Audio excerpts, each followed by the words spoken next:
엄마, 이거 빨리 먹어야 돼. 쉬려고 그래. 엄마가 얼른 먹어 치워버려. 오래됐으면 버려야지. 왜 안 버리고 있다가 지금 꺼내는 거야?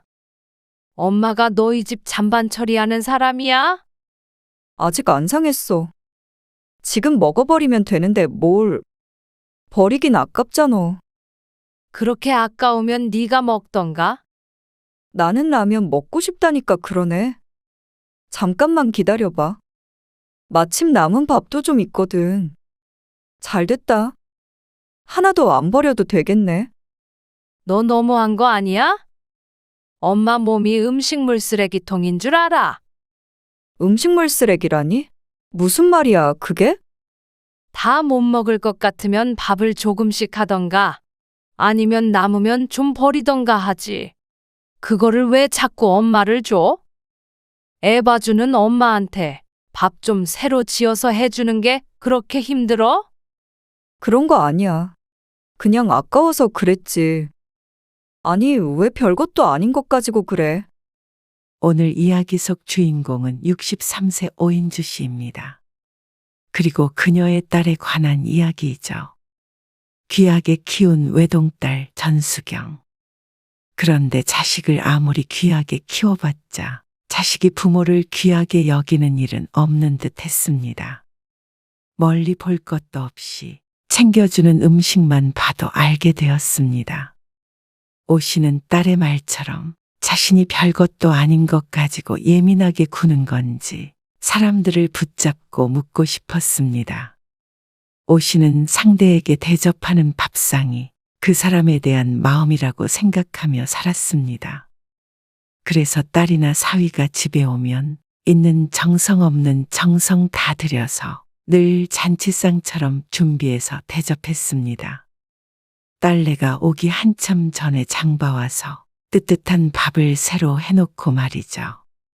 그러면 자식은 와서 밥술만 뜨면 됐습니다. 그런데 오 씨와 같은 이런 부모들 중에서 자식 집에서 제대로 된 밥상 한번 대접받아 본 사람이 있을지 궁금했습니다. 진수성찬까지는 아니더라도 갓 지은 밥 한술 들게는 할 수 있는 것 아닌가 싶었죠. 그런 오 씨를 딸은 예민하다며 비난했습니다. 그렇다면 딸이 오 씨에게 했던 대로 똑같이 해준다면 딸은 어떤 기분이 들지도 궁금했습니다. 딸 전수경은 대학을 졸업하고 취업한 뒤로도 쭉 오 씨 부부와 함께 살다가 결혼하기 2년 전 28살 때 겨우 독립을 했는데 그때까지도 오 씨가 늘 아침 저녁을 손수 차려서 먹였죠. 그리고 딸은 30의 나이에 결혼했습니다.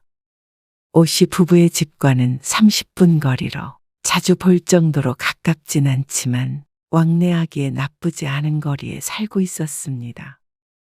내일 오후에 도착한다고 했지? 응. 점심은 휴게소에서 사 먹을게. 그럼 저녁 준비만 하면 되겠네. 박서방 뭐 먹고 싶은지 한번 물어봐. 박서방은 다 잘 먹어. 근데 고기보다는 생선이 더 좋대. 그래? 생선도 사와야겠다. 너는 고기 먹을 거지?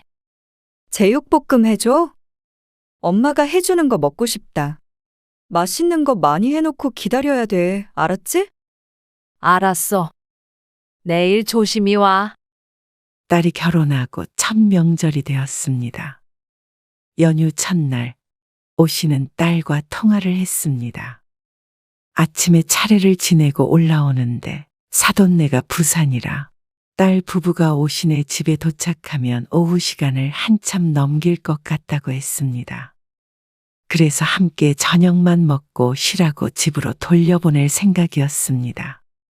그나마 오 씨네 집과는 거리가 멀지 않아서 딸 부부에겐 다행인 듯 했습니다. 오 씨는 딸이 결혼하고 처음으로 사위와 함께 집에서 밥을 먹는 것이라서 더욱 신경이 쓰였습니다. 그래서 전화를 끊고 마트에 가서 장을 한가득 봐왔습니다. 딸내미 온다고 또 거하게 차리네. 남편과 둘이 지낼 때는 반찬도 두세 가지로 간단하게 차리고 밥을 해놓아도 조금만 하거나 많이 해서 얼려놓고 먹었습니다. 그런데 딸 부부가 오니 맛있는 밥상 차려서 먹이고 싶었죠. 다음 날 명절 당일이 되어 딸이 도착할 때가 거의 다 돼가자 밥상이 반찬으로 하나 둘 채워졌습니다. 된장찌개도 보글보글 끓고 있었고 딸이 좋아하는 빨간 제육볶음은 상에 올려져 있었습니다. 냄새 때문에 집에서는 생선을 잘 굽지 않는데 사위가 좋아한다기에 후라이팬에 기름 둘러 튀기고 있었습니다.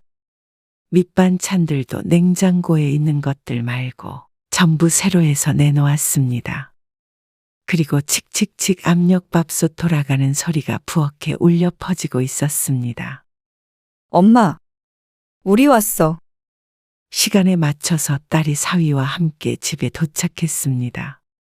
왔니? 네 엄마 정신없어. 밥 한다고. 맛있는 냄새 나요. 그러게. 나는 엄마 집에 오면 이 소리가 너무 좋더라. 밥하는 소리.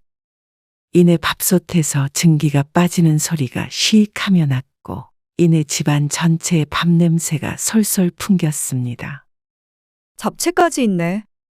박서방 좋아하는 거 어떻게 알고? 잡채 좋아해? 많이 먹어. 저희 집 차례상보다 더 차리신 게 많으세요. 그래? 열심히 준비한 보람이 있네. 저녁 식사 내내 사위의 입에선 칭찬의 말이 끊이지 않았습니다. 집이 머니까 집밥이 늘 그리웠는데 앞으로 배고프면 장모님 밥 얻어먹으러 와야겠어요. 그래. 자주 와. 내가 해주는 밥은 집밥 아니야? 그래도 어머니 솜씨가 너무 좋으시잖아. 저녁 식사 시간은 내내 화기애애했습니다. 맛있게 먹는 사위와 딸을 보니 오시도 무척 뿌듯했습니다. 준비하는 과정은 고생스럽고 오래 걸렸지만 새하얗고 따뜻한 밥을 먹이는 기쁨이 컸죠.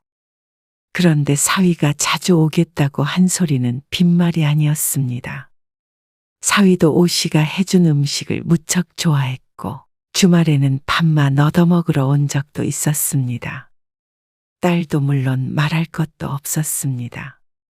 그리고 오씨는 딸 부부가 올 때마다 정성껏 대접하기 위해 노력했죠.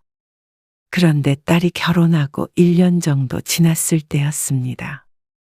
딸과 통화를 하는데 이번에 시부모님이 왔다 가셨다며 이런저런 이야기를 했습니다.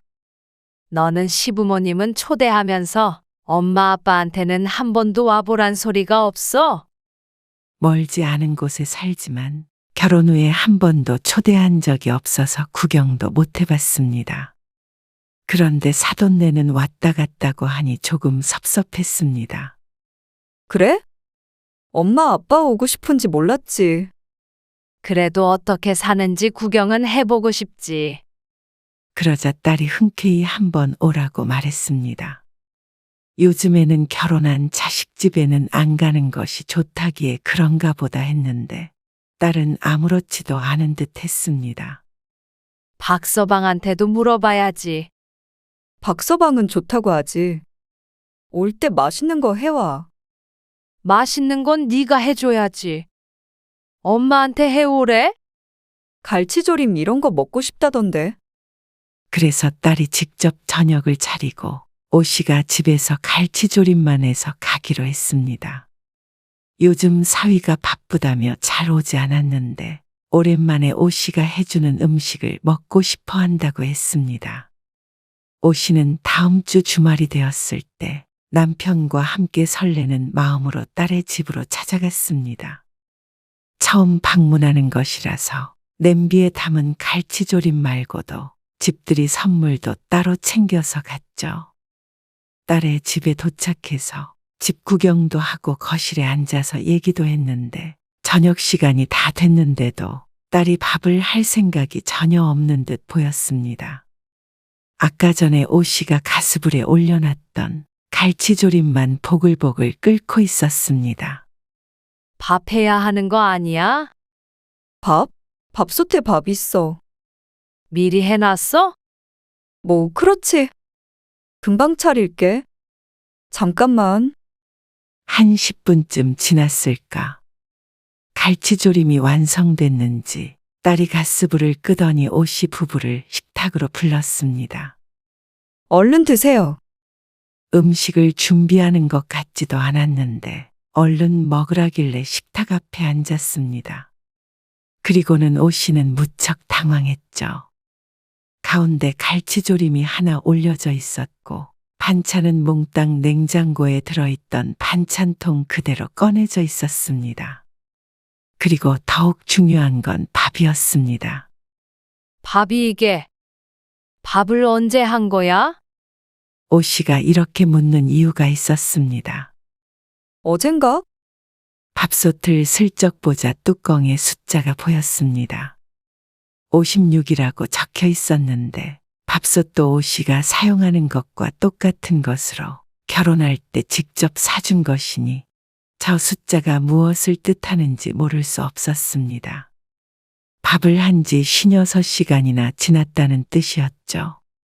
안 봐도 오래된 것인 줄 알았던 이유가 밥이 누런색이었습니다. 그리고 색깔 때문에 그런지는 몰라도 쉰냄새가 나는 것 같기도 했고 말이죠. 밥을 새로 하지. 그렇게 말하는 사위와 딸의 앞에는 햇반이 놓여져 있었습니다. 에이, 한지 얼마 안 됐어. 그래도 엄마 아빠는 햇반보다는 밥솥에 한밥 좋아하지 않나? 밥이 조금 부족해서 우리는 햇반 먹으려고 한 건데. 그런데 누가 보아도 김이 폴폴 나는 하얀 햇반이 차라리 더 먹음직스러워 보였습니다. 번거로우니 먹다 남은 반찬을 꺼내오는 것은 그렇다 쳐도 밥이라도 새로 했으면 좋았겠다 하는 생각이 들었습니다. 색도 색이지만 김도 별로 나지 않는 것이 묵어도 너무 묵은 듯 했습니다. 어쩌면 처음으로 집에 오는 부모에게 주는 밥을 3일 가까이 된 묵은 밥을 내오는지 아무리 내 딸이라지만 섭섭했습니다. 딸도 막 지은 밥이 맛있다는 걸 모르는 사람이 아니었으니 더욱 그랬죠. 너희 집에서 밥 잘 안 먹니? 아니, 잘 먹는데. 근데 밥이 왜 이렇게 오래됐어? 아, 요 며칠 바빠서 집에서 밥을 못 먹었더니. 그러면 시부모님 오셨을 때는 새로 밥 했지? 당연하지. 딸의 말에 안심이 되면서도 한편으로는 어이가 없었습니다. 아무리 시부모가 아니라 친정엄마 아빠라고 하지만 이렇게까지 신경 쓰지 않은 밥상을 내올 거라고는 생각을 못했습니다. 그나마 오씨가 갈치조림이라도 가져온 게 다행이었습니다. 거한 대접까지 바란 건 아니었어도 너무 홀대하는 것 아닌가 하는 생각이 들었죠. 오씨와 남편은 애써 표정을 수습했습니다. 맞벌이하는 딸과 사위가 집에 찾아오는 부모 밥까지 신경 쓰는 건 쉽지 않은 일일 거라고 생각했습니다. 섭섭한 오씨의 심정과는 별개로 말이죠. 그래서 일하느라 힘들고 바빠서 미처 밥에는 신경을 못 쓰고 사는구나 하고 그런가 보다 하자 싶었죠. 그런데 딸이 아이를 낳고 난 뒤에 아기를 봐주러 자주 왔다 갔다 해보니 그게 아닌 것을 알 수 있었습니다. 딸이 대수롭지 않게 생각하길래 요즘 젊은 사람들은 조금 오래된 밥도 그냥 먹나 보구나 하고 그날도 그냥 먹고 나왔는데 정작 딸은 그런 밥을 잘 먹지 않았습니다. 특히나 사위에게는 햇반을 주면 줬지 절대 누런 밥을 주진 않았죠. 그리고 얼마 안 있어서 또 다시 명절이 되었을 때는 오씨는 또다시 딸의 행동에 상처를 받게 되었습니다. 이번 명절에는 엄마가 몸이 안 좋다니까 나가서 외식하자. 하필 단단히 몸살 감기가 걸리는 바람에 꼼짝도 못하고 누워있다가 겨우 자리에서 일어난 오씨는 딸과 사위를 빈상으로 맞이했습니다. 남편의 말대로 근처에서 저녁 식사를 한 끼 하기로 했죠. 저희가 어머니 좋아하시는 거 사드릴게요. 그래? 수경이 엄마는 저기 건너에 불고기집 있지? 그거 좋아해. 딸 부부와 오씨 부부는 기분 좋게 식당에 들어갔습니다. 오씨가 평소에 자주 가는 식당이라 아주 맛있게 식사를 한던 중이었습니다.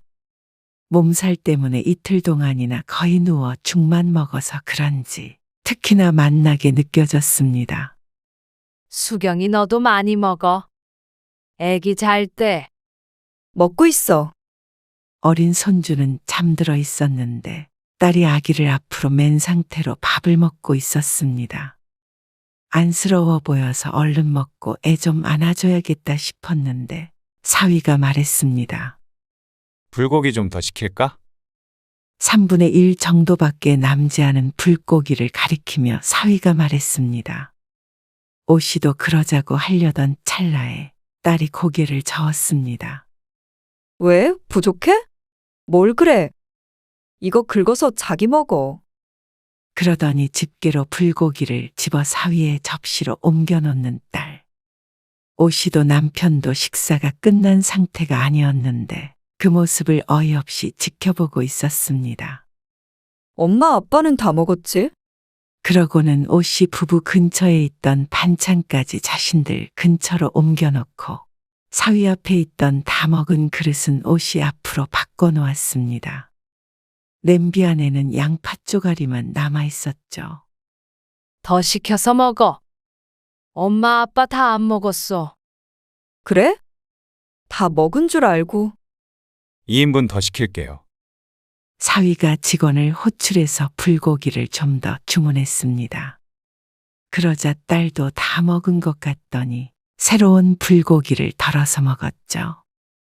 그렇게 20분쯤 흐르고 전부 배가 불렀는지 젓가락질이 느려졌습니다. 오씨도 그만 먹어야겠다 싶어서 젓가락을 내려놓았는데 그때 딸이 자신의 앞접시를 들더니 덜어먹었던 불고기를 오씨의 앞접시에 부으며 말했습니다. 나 배불러서 못 먹겠다. 엄마 먹어. 이게 챙겨주는 것인지 어쩐 것인지 모르겠지만 어쩐지 유쾌한 기분은 아니었습니다. 진작에 더 먹으라고 챙겨주는 것도 아니고 한창 먹고 있을 때는 자기 남편 챙기기 바쁘더니 다 먹으니 선심 쓰듯 남은 음식을 주는 딸이 괘씸하기도 했습니다. 장모님 이것도 드세요. 딸이 그러니 사위마저 자신의 접시에 있던 불고기를 집어서 오씨에게 주었습니다. 먹던 것을 말이죠. 오씨는 그래도 아무렇지 않다고 생각하는 듯 했습니다. 아니야. 이제 배불러. 겉봐. 많다고 그랬잖아. 괜히 또 시켰네. 끝까지 얄밉게 대꾸하는 딸. 같이 살 때야 그런 줄 몰랐는데 시집가니 부모보다도 자기 남편이 더 먼저인 듯 했습니다. 그래도 어쩌겠나 싶었습니다. 앞으로 같이 살 사람은 오씨가 아닌 사위였는데 말이죠. 그런데 얼마 뒤에 딸이 오씨에게 한 행동은 이해하려고 해도 도저히 할 수 없었습니다. 엄마 오늘 좀 와줄 수 있어? 왜? 잠 못 잤어? 그것도 그렇고 너무 힘들다. 청소도 해야 되는데. 알았어. 그럼 이따가 점심 먹고 갈게. 점심 먹고? 좀만 더 빨리 와줘. 그럼 10시 반쯤에 갈게. 출산하고 반년은 일을 쉬기로 했다는 딸은 집에서 아이를 돌보며 종종 오씨를 호출했습니다. 밤잠이 없는 아이 때문에 몸이 축난다며 오씨에게 도와달라고 해서 어쩔 수 없이 왔죠. 일도 안 하고 집에서 애만 보면서 왜 자꾸 당신을 불러? 애만 봐도 그게 얼마나 힘든데. 뭐가 예쁘다고. 남편이 궁시렁거렸습니다. 딸의 홀대를 몇 번 겪더니 오씨의 남편은 사위가 불러도 잘 가지 않았습니다. 밥 가지고 서럽게 하는 게 제일 치사한 거라며 말이죠. 다녀올게. 그래도 내 딸이니 힘들다고 하는데 외면할 수가 없는 오씨는 버스를 타고 딸네 집으로 향했습니다. 엄마 왔어. 아이를 안고 있는 딸이 오씨를 보고 밝은 표정을 지었습니다. 밥 디딜 틈이 없네. 집 좀 대충 치울 테니까 잠깐만 기다려봐. 어질러져 있는 집을 눈에 보이는 곳만이라도 대충 오씨가 치웠습니다. 수경아, 이제 들어가서 좀 자. 그러자 피곤했는지 딸이 얼른 들어가서 잠을 청했습니다. 오씨는 아기를 포대기로 업고는 마저 청소기를 돌렸습니다. 그러자 등 뒤에서 손주가 잠이 들었죠. 거실에 깔려있던 이불 위에 아이를 슬그머니 내려놓은 오씨는 모두 잠든 고요한 집에서 조심스럽게 움직였습니다. 빨래를 정리하고 걸레를 가지고 와서 이곳저곳 닦기도 했죠. TV 뒤를 훑자 하얀 걸레가 시커멓게 변했습니다. 애랑 하루 종일 씨름하다 보면 구석구석 닦을 시간이 없을 것이었습니다. 그렇게 1시간 반쯤 부지런히 움직이자 다시 손주가 일어났고 오씨는 딸이 깰 때까지 손주 분유도 먹이고 놀아주었죠. 보통은 점심을 먹고 와서 사위가 퇴근하기 전에 돌아가는데 가끔씩 이렇게 오전에 올 때면 딸의 집에서 점심을 먹을 때가 가끔씩 있었습니다. 밥 안 먹었으면 냉장고에서 꺼내서 차려 먹어. 엄마, 넌 먹었어? 난 라면 먹을 거야. 아, 맞다. 아침에 먹었던 찌개도 냉장고에 있어. 난 애기 우유 좀 먹일게. 애 보느라 힘든 딸에게 밥상을 차려주는 걸 바라지 않았지만 딸의 말처럼 냉장고를 열어서 차려 먹기도 이제는 좀 겁이 났습니다. 왜 안 먹어? 오씨가 오후 2시가 넘도록 밥을 챙겨 먹지 않자 딸이 냉장고를 열더니 반찬통들을 꺼냈습니다. 꺼내지 마. 나도 그냥 라면이나 먹을래. 그러자 딸이 펄쩍 뛰었습니다. 안 돼, 엄마. 이거 빨리 먹어야 돼. 쉬려고 그래. 딸은 새로 한 반찬은 꺼내지 않고 냉장고 안쪽 깊숙이 들어있던 반찬통들만 골라서 꺼냈습니다. 그리고 나서 반찬통 뚜껑을 여는데 오씨가 지난번에 올 때 해왔던 반찬도 보였고 어디서 사왔는지 모를 반찬도 플라스틱 일회용 용기에 들어있는 채였습니다. 엄마가 얼른 먹어 치워버려. 표현을 해도 참 멋대가리 없이 말하는 딸.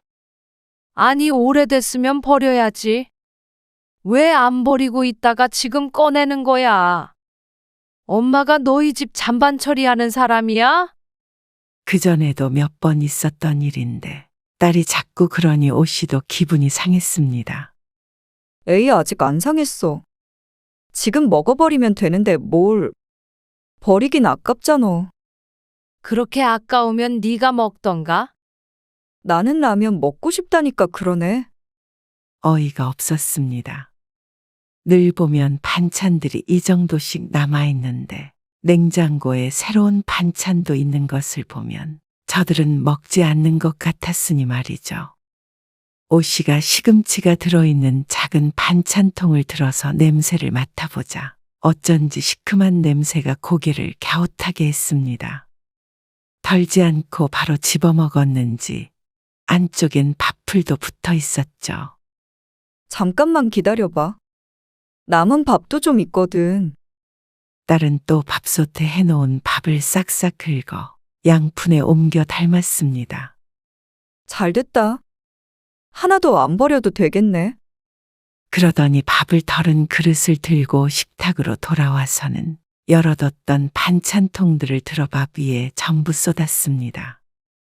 젓가락으로 조금씩 덜어서 넣는 것도 아니고 얼마 남지 않은 반찬들을 전부 뒤집어 탁탁 털어댔습니다.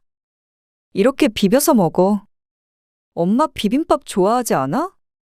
먹던 나물, 콩나물, 멸치, 김치 전부 한 번에 양푼으로 들어갔습니다. 그러고는 큐브에 들어있는 고추장도 짜주는데 참 친절하기도 했지만 앞에 놓인 그릇이 사람 밥인지 개밥인지 몰랐습니다. 맛있겠지? 그러면서 자기는 라면을 끓여 먹겠다며 냄비를 드는 딸. 유 씨는 어쩐지 눈물이 핑 돌 것 같은 기분이었습니다. 비빔밥에 다 넣어버려서 김치는 새로 꺼내야겠네. 오 씨가 작년에 김장에서 줬던 통을 김치냉장고에서 꺼내더니 자기가 먹을 김치는 새로 옮겨 담는 오 씨의 딸. 먹다 남아 쉰 김치 쪼가리들은 오 씨에게 먹으라며 준 밥에 들어가 있었습니다. 너 너무한 거 아니야? 그러자 딸이 어리둥절한 표정으로 오 씨를 쳐다보았습니다. 어? 뭐가? 엄마 몸이 음식물 쓰레기통인 줄 알아. 음식물이라니? 무슨 말이야, 그게? 다 못 먹을 것 같으면 밥을 조금씩 하던가 아니면 남으면 그냥 버리던가 하지. 그거를 왜 자꾸 엄마를 줘? 에이, 뭐야. 버릴 정도는 아니야. 너 그럴 거면 이렇게 일찍 오라고 하지 마. 아니다. 그냥 엄마 부르질 마라. 엄마가 너 애 봐주고 냉장고에 버릴 음식 먹어주는 사람이야. 무슨 말을 그렇게 해. 나도 챙겨준다고 비빔밥 만들어준 거잖아. 밥 좀 새로 지어서 해주는 게 그렇게 힘들어? 너희는 엄마 집에 올 때마다 그렇게 뭐 먹고 싶다, 뭐 해달라 하고. 너는 새밥 짓는 냄새 좋다고 그러더니 엄마는 묵은 밥이 더 좋은 줄 알아? 엄마는 사람 아니야? 엄마는 그런 거 좋은 줄 모르는 줄 알아? 그런 거 아니야. 그냥 아까워서 그랬지. 그렇게 아까우면 너랑 박서방이 나눠서 먹으면 되잖아. 왜 엄마한테 먹어치우라고 그래? 아니, 내가 못 먹을 거 준 것도 아니고. 애 보느라 힘든 와중에도 엄마 점심 챙겨준다고 차려준 건데. 왜 먹는 거 가지고 그래? 그러니까 내 말이 그 말이야. 왜 먹는 거 가지고 쪼잔하게 이런 말까지 하게 만드니? 서러워서 이제 너희 집에 안 오고 싶어. 네 아빠가 왜 안 오는데? 크게 대접해 주는 거 바라는 게 아니라 적어도 엄마 아빠를 쓰레기통 취급은 하지 말아야지. 아, 자꾸 왜 쓰레기통 얘기를 해? 쉰 거 아니라니까. 그러면 네가 먹지 왜 안 먹고 라면 먹어? 난 그냥 많이 먹어서 질려서 그런 거지. 그러니까 질릴 때까지 먹다가 남은 걸 왜 엄마를 줘? 왜 맨날 누런 묵은 밥 주고? 왜 엄마한테 버리냔 말이야. 가만 보면 너희는 그런 거 안 먹는데. 왜 올 때마다 엄마한테 잔밥 먹어치우라고 해? 네가 자꾸 이러니까 박서방도 먹던 음식 엄마한테 주는 거 아니야? 아니, 챙겨줘도 뭐라 그래. 이내 딸도 기분이 상한 듯 했습니다. 그럼 그냥 라면 먹어, 엄마도. 딸은 비빔밥을 들어다가 싱크대에 부어버렸습니다. 그 모습조차도 괘씸했습니다. 그렇게 아깝다는 걸 오 씨가 안 먹겠다고 하니 버려버린 것이니 말이죠. 지 입으로 들어가는 건 싫고 오 씨는 괜찮은 줄 아는 모양이었습니다. 이제 애도 네가 알아서 봐. 엄마 부르지 말고 이런 취급받으면서 호구처럼 너 뒷바라지 해줄 생각 없어. 아니, 진짜 별것도 아닌 것 가지고 그래. 오 씨는 딸의 집을 나섰습니다. 그러고는 그 다음 주에 딸이 불러도 가지 않았습니다. 딸은 정말 오지 않을 거냐며 오 씨를 닥달했습니다. 그리고 오 씨는 그럴 것이라고 대답했죠. 그 뒤로 딸은 종종 오 씨에게 연락을 했습니다. 마치 아무 일도 없었던 것처럼 카톡으로 시시콜콜한 이야기들도 했죠. 오 씨도 적당히 맞장구 쳐주고 이야기를 나눴지만 딸이 은근슬쩍 물어보는 말에는 단호하게 대답했습니다. 엄마, 아직도 그거 가지고 삐져 있는 거야? 이제 우리 애기 보러 올 때도 되지 않았어? 애기가 할머니 보고 싶대. 아, 안 간다니까 그러네. 할 말 있으면 너희가 와. 참나? 알았어. 곧 명절이니까 우리가 갈게. 그렇게 연락을 하고서 열흘쯤 지났을 때 명절이 되었습니다. 여느 때와 마찬가지로 부산에 들렸다 온 딸과 사위는 명절 당일 저녁에 오 씨네 집에 도착했죠. 뭐야, 엄마. 아무것도 안 차려놨어. 또 어디 아파? 횡한 식탁을 보더니 딸이 당황스럽게 물었습니다. 뭐야, 우리 점심도 안 먹었어. 휴게소 안 들렸어? 그냥 빨리 와서 먹으려고 그랬지. 이제 차릴 거야? 와서는 밥부터 차리라는 딸. 배고프니? 네. 장모님. 엄청 배고프네요.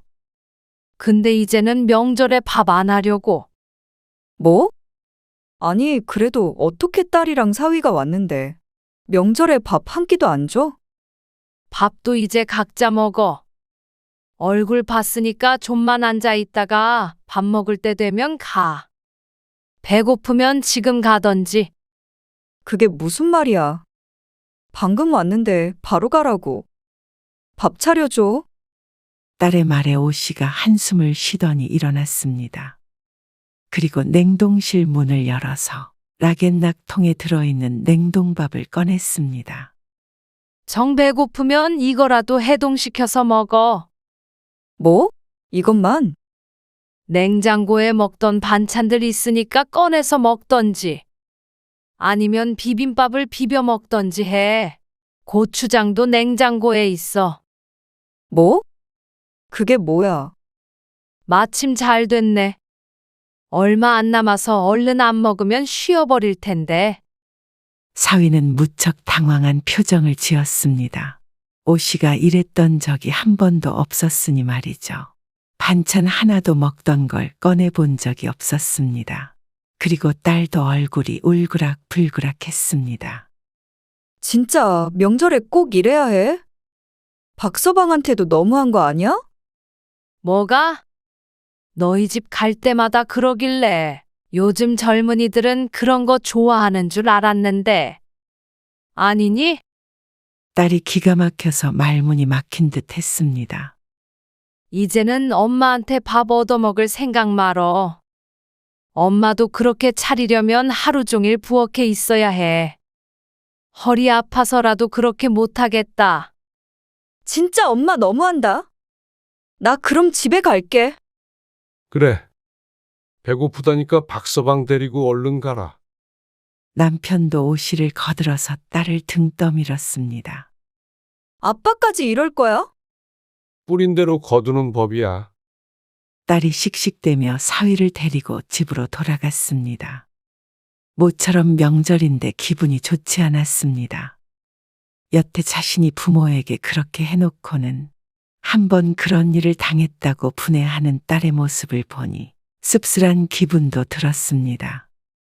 딸이 가고 나자 남편이 명절인데 맛있는 거나 먹자고 말했습니다. 딸이 해주길 바랄 게 아니라 각자 먹고 싶은 거 해먹으면 그만이었죠. 시간이 지나서 딸에게 전화가 왔습니다.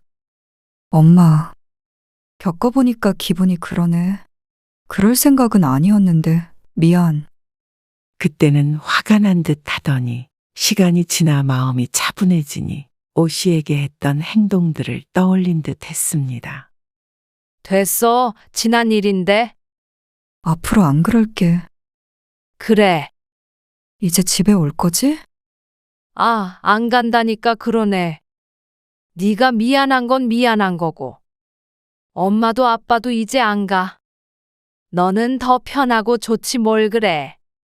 애기 때문에 그러는 거면 그거는 네 힘으로 알아서 해봐. 엄마도 너 혼자 키웠어. 그러자 딸이 한숨을 쉬었습니다. 오 씨가 워낙 단호해서 뭐라 설득도 하지 못하고 전화를 끊었죠. 딸에게 작은 복수라도 해서 그나마 통쾌하긴 했습니다. 앞으로 연을 끊고 살 생각은 없지만 다만 이제 반찬 해다 바치고 애 봐주며 딸 뒤치다꺼리 하는 것은 그만할 생각이었습니다. 딸에게 퍼주고 또 서운해하고 참 부질없는 것임을 깨달았습니다. 서로 바라는 게 없는 관계가 건강관 관계임을 이제야 알게 되었죠. 딸도 처음엔 서운할지 모르겠지만 언젠가는 그게 옳은 것이었음을 차차 알게 될 것이었습니다. 그래서 오 씨도 딸에게 서운한 마음을 털어버렸습니다.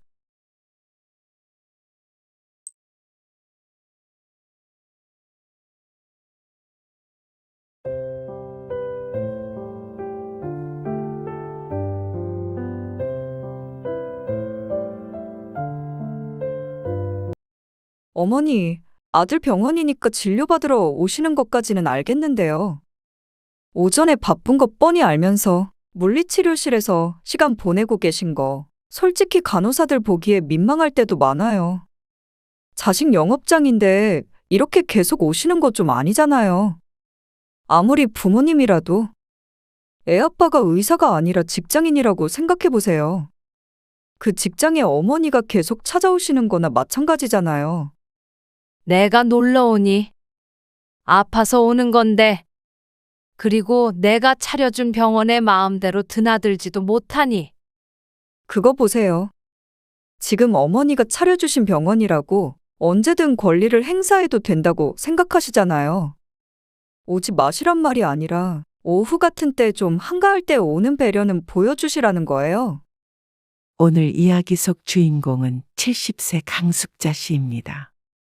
그리고 그녀의 아들과 며느리에 관한 이야기이죠. 아들이 의대에 입학해서 마을에서 잔치를 열었던 것이 꼭 엊그저께 같았습니다. 다들 개천에서 용났다며 강 씨를 부러워했죠. 하나밖에 없는 아들 부모 안 닮아 공부 잘해서 좋았고 엇나가지 않고 커져서 고마웠습니다. 내 몸이 부서져라 농사지어서 키운 아들. 의사가 돼서 죽을 때까지 먹고 살 걱정 없이 살게 됐으니 어떻게 기쁘지 않을까요? 그런데 자식 키워봤자 소용이 없다는 옛말이 괜히 생긴 말이 아님을 아들이 결혼하고 나서 자연스레 알게 되었습니다. 자식을 키웠더니 이제는 내 아들이 아닌 며느리의 남편이 돼버렸고 사돈의 사위가 되어버렸죠. 그렇다고 아픈 부모, 진료도 안 봐주는 의사 아들이 말이나 되는 소린지. 이럴 줄 알고 의사 될 때까지 뒷바라지하고 병원까지 차려준 것이 아니었습니다. 어느덧 변해버린 내 아들. 시간을 되돌린다고 해도 열심히 가르쳤겠지만 결혼한 아들의 뒤치다꺼리까지는 하지 않았을 것 같았습니다. 70세가 된 지금 아들은 남이나 마찬가지이게 돼버렸으니 말이죠. 강 씨는 시부모님을 모시고 살며 남편과 함께 평생 농사를 지었습니다. 강 씨의 부모님도 시부모님도 모두 농사만 지으며 사셨던 분들이었죠.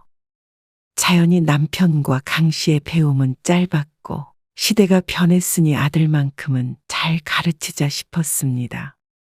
그리고 아들은 강 씨 부부의 바람대로 어려서부터 고등학교 때까지 전교 1등을 놓쳐본 적이 없었습니다.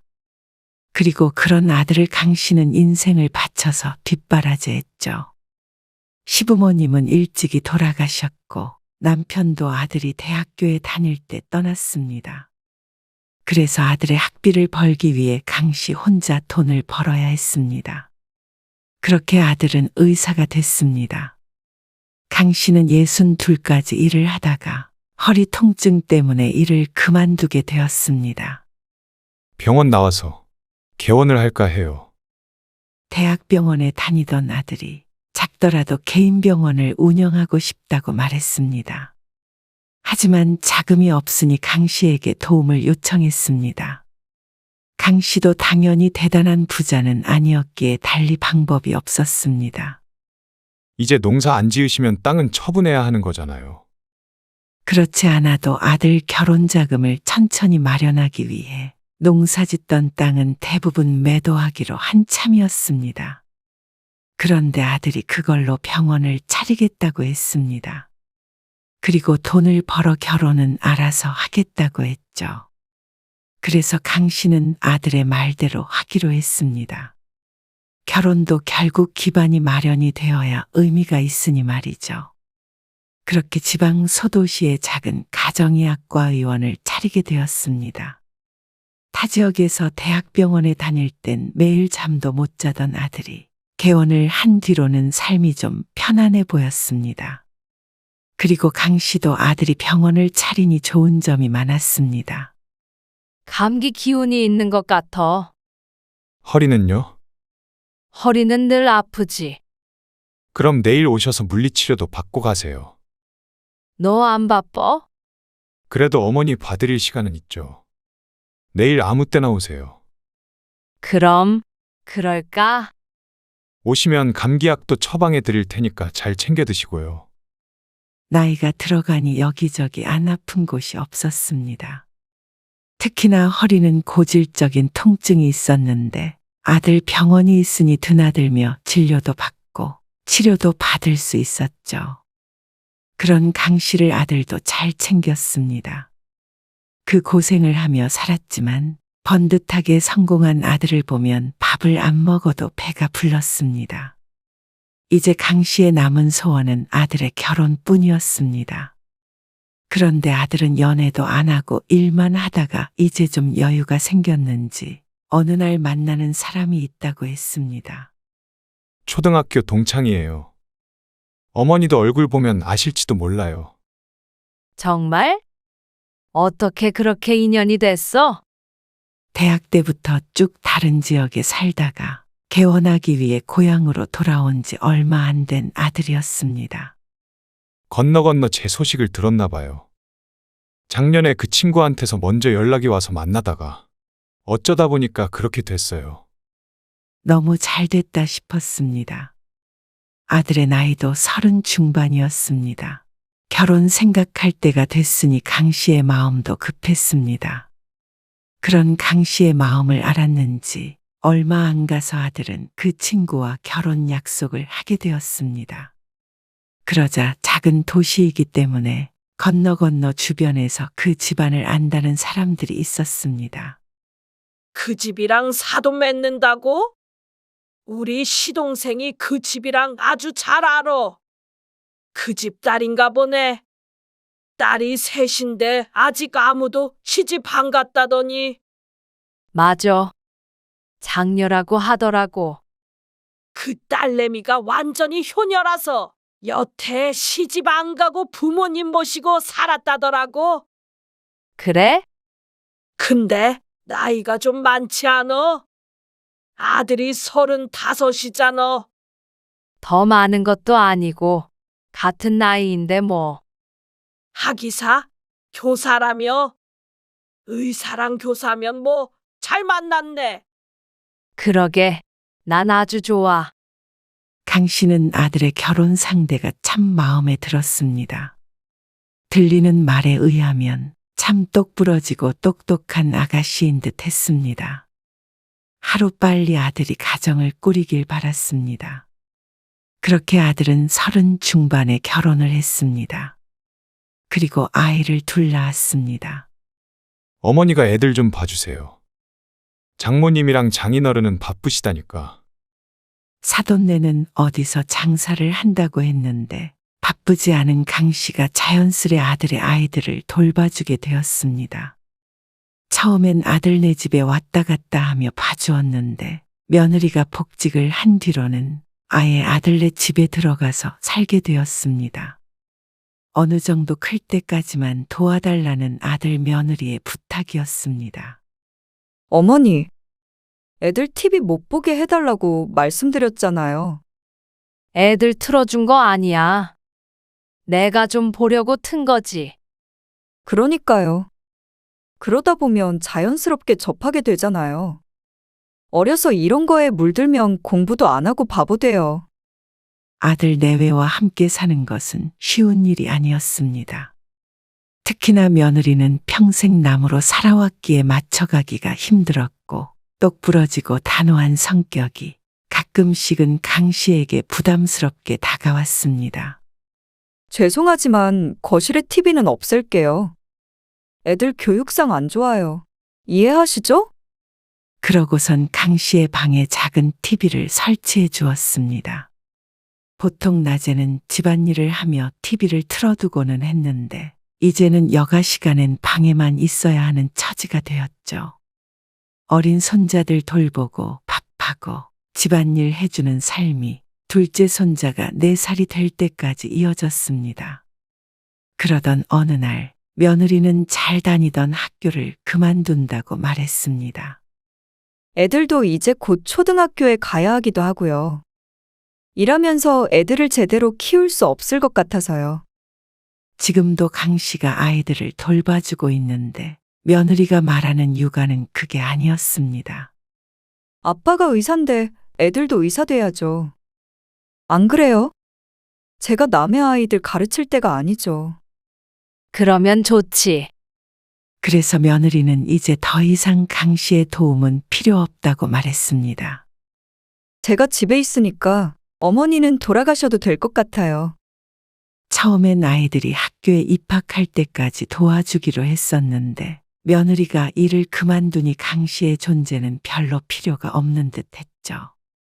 강 씨도 그것에 대해서는 불만이 없었습니다. 아들네 집에 지내면서 강 씨 또한 불편한 점이 많았고 허리도 아프고 아무래도 힘에 부쳤기 때문이었습니다.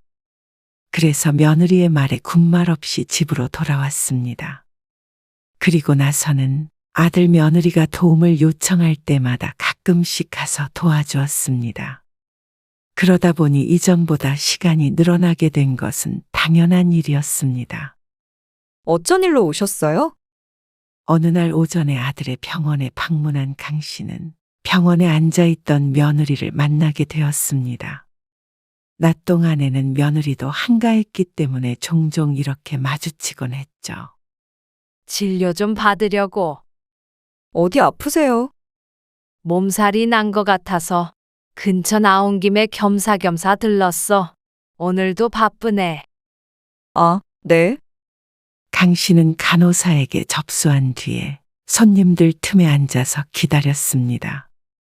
오전이라 그런지 강 씨와 비슷한 연배의 환자들이 많이 보였습니다. 이왕 온 김에 물리치료도 좀 받고 가야겠다 하고 생각하고 있는데 멀리서 강 씨를 지켜보던 며느리가 다가와서 말했습니다. 어머니, 잠깐 저 좀 뵐게요. 그러더니 탕비실로 들어가 버렸습니다. 어리둥절해서 며느리의 뒤를 쫓아 들어가니 팔짱을 끼고 이쪽을 바라보고 있는 며느리가 보였습니다. 왜 그래? 무슨 일 있니? 그러자 며느리가 한숨을 푹 쉬더니 말했습니다. 어머니, 아들 병원이니까 진료받으러 오시는 것까지는 알겠는데요. 오전에 바쁜 거 뻔히 알면서 오셔서 물리치료실에서 시간 보내고 계신 거. 솔직히 간호사들 보기에 민망할 때도 많아요. 며느리의 말에 강 씨가 놀란 눈을 하고 쳐다보았습니다. 자식 영업장인데 이렇게 계속 오시는 거 좀 아니잖아요. 아무리 부모님이라도 애 아빠가 의사가 아니라 직장인이라고 생각해 보세요. 그 직장에 어머니가 계속 찾아오시는 거나 마찬가지잖아요. 가르치듯 말하는 며느리의 말에 강 씨가 할 말을 잃었습니다.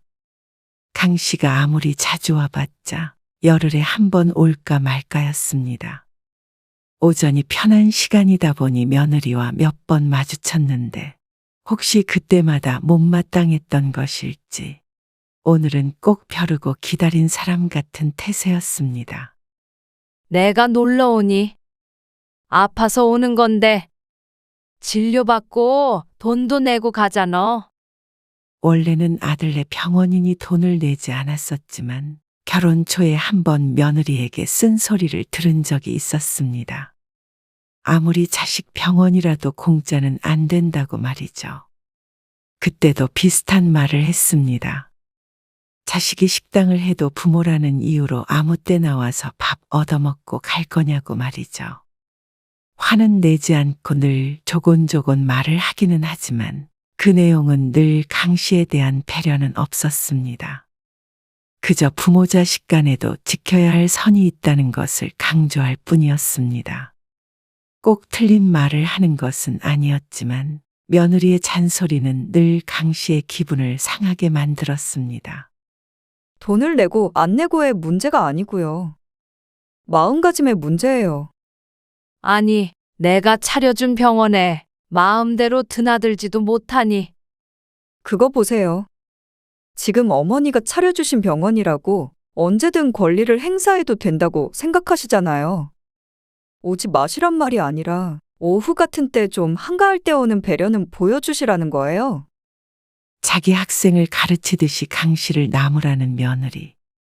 이제는 며느리 눈치 보여서 아파도 오지도 못하겠다 싶었습니다. 그래서 정말로 강 씨는 한동안 아들네 병원에 가지 않았습니다. 아파도 동네의 다른 병원에 가고 말았죠. 어라, 왜 여기서 나와? 아들네 안 가고 다른 병원 온 거야? 내과에서 나오는데 동네 사람들과 맞닥뜨린 강 씨가 멋쩍은 미소를 지으며 말했습니다. 아들네가 바쁘길래 나도 얼른 진료받고 가봐야 해서 어쩔 수 없이 왔지. 아이고, 그래도 기다렸다가 아들네 가야지. 우린 이따가 물리치료 받으러 아들네 가려고 했는데. 그래도 아는 곳으로 가야지. 의리가 있지. 옆에 서 있던 다른 사람도 거들며 말했습니다. 의사 선생님, 엄마랑 같이 가면 좀 싸게 해주나? 농담조로 하는 소리에 강 씨가 웃으며 대답했습니다. 그런 게 어디 있어. 그리고 가려거든 오후에 한가할 때 가고. 왜? 같이 가. 아냐. 난 오후에 바빠서 못 가고. 둘이 다녀와. 감기 진료도 다른 곳에서 받는 마당에 동네 사람들과 우르르 몰려가서 눈총받을 이유가 없었습니다. 며느리의 말대로 아들네 영업장이니까 괜히 친구들 데리고 놀러 간 것처럼 보일까봐 고개를 저었죠. 그리고 한 달쯤 뒤에 강 씨는 아들에게 전화를 걸었습니다. 전날 저녁부터 배가 아파오는데 뭐가 문제인지 몰라서 말이죠. 요즘 별일 없니? 한동안 병원에 가질 않다 보니 잘 지내는지 안 지내는지도 소식을 듣지 못해서 전화를 받은 아들의 안부를 먼저 물었습니다. 별일 없죠. 애들은? 잘 지내요. 요즘 장모님이 오셔서 봐주시기도 하고요. 아, 바쁘시다더니. 가게 접으셔서 한가하시대요. 그러니. 다른 게 아니라 배가 좀 아파서 물어보려고. 이게 그냥 체한 건가? 아니면 장염 같은 건가 싶어서. 체한 거면 그냥 약국만 가려는데 배가요? 배가 아픈 것 같기도 하고 등 쪽이 아픈 것 같기도 하고 이상한 기분이네. 그러자 아들이 한숨을 푹 내쉬었습니다. 전화로 어떻게 알아요? 진료를 봐야 알지. 예전에는 종종 이렇게 통화로도 어디가 문제인 것 같으니 와봐라. 아니면 약국에서 무슨 약을 사 먹어라 하고 알려줬었는데 어쩐지 아들의 대답이 퉁명스러웠습니다. 그래? 그럼 내일 진료 보러 한번 갈까? 그러자 아들이 대답했습니다. 요즘 병원 바빠서요. 그리고 어머니, 병원은 놀이터가 아니잖아요. 어지간한 걸로 오진 마세요. 저 하루 종일 진료봐서 피곤한데 퇴근하고는 일 좀 안 하게 해주세요. 그렇게 전화를 끊고는 강 씨는 한참을 휴대폰을 붙들고 앉아 있었습니다. 어쩐지 자신이 아들에게 굉장히 귀찮은 존재로 여겨졌습니다. 아들 진료 시간이 끝나고 전화한다고 했는데 생각 없이 휴식을 방해하는 부모가 된 듯 했습니다. 강 씨도 아들처럼 깊은 한숨을 쉬었습니다. 병원이 바빠진 것은 잘된 일이었지만 병원이 잘 되는 만큼 아들의 태도도 변해갔습니다. 그게 무엇 때문인지는 모르겠지만 분명한 건 예전에 자신의 아들과는 사뭇 달라졌다는 것이었죠. 그렇게 또 한동안은 아들에게 연락하지 않고 찾아가지도 않았습니다. 명절에도 바쁘다는 핑계로 만나지 않았죠. 아들이고 며느리고 강 씨를 홀대하는 듯한 기분이 들었습니다. 주변에서는 아들이 의사라고 부러워하지만 이런 강 씨를 알면 누구도 부러워하지 않을 것이었습니다. 병원 차려주니 이제 자신에게 받을 건 다 받았다고 생각하는지 그게 아니라면 단지 먹고 살기 바빠서 부모가 뒷전이 된 것뿐인지 어쨌거나 강 씨 입장에서는 서운한 게 사실이었습니다. 그러던 어느 날 강 씨의 집에 아들의 이름으로 된 우편이 도착했습니다. 아들이 강 씨의 집에서 거주한 게 아주 오래전 일이라 그런 일이 별로 없는데 잘못 온 것인지 아니면 아들이 강 씨의 집으로 뭔가 배송을 시킨 건지 몰랐습니다. 아들에게 전화를 해보았지만 바쁜지 연락이 되지 않았습니다. 안 그래도 외출하려던 참이었는데 그냥 병원에 가져다 주자 싶었습니다.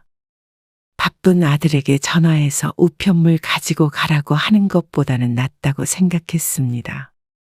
오전에 아들네 병원으로 갔습니다. 기다리고 있는 사람들이 많아 보여서 간호사에게 우편물을 맡기고 나왔는데 계단 부근에서 다른 직원 둘이 이야기하고 있는 소리가 들렸습니다. 또 왔지? 요즘에 계속 저렇게 오더라. 단체로. 사모님이 그러라고 해서 어쩔 수는 없는데. 바빠 죽겠는데 자리 다 차지하고 누워서 수다 떨어. 그래도 어쩌겠어. 원장님 장모님이라는데? 어느새 강 씨도 모르게 귀를 쫑긋한 채로 대화를 듣고 있었습니다. 원장의 장모란 소리에 강 씨가 병원을 나오려다가 말고 물리치료실이 있는 곳으로 걸음을 옮겨 보았습니다. 다들 바빠 보이는 와중에 물리치료실이 어쩐지 시끄러웠습니다. 큰 규모는 아니라 침대가 5개가 있었는데 중년 여자들로 가득 찬 상태였고 전부 찜질 중인지 엎드려서 서로 대화를 나누고 있었습니다. 우리 딸이 힘 좀 쓴 거야. 밖에 보이지? 사람 많은 거. 그러게. 자기 딸 선생님 됐다고 했을 때도 다들 부러워했는데. 이제는 의사 사모님 됐네. 아무튼 복은 타고나야 하는 거야. 그렇지? 원래는 오전에는 바빠서 이렇게 잘 안 하거든. 근데 너희들 때문에 특별히 사위 찬스 쓴 거니까 고맙게 생각해. 아이고. 저 사위 자랑? 맨날 들어도 부럽네. 그러게. 나도 우리 사위가 의사였으면 소원이 없겠다.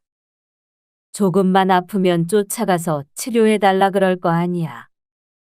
100살까지 거뜬히 살겠다. 우리 돈 안 내고 가도 되는 거지? 누가 가족 병원에서 돈을 내?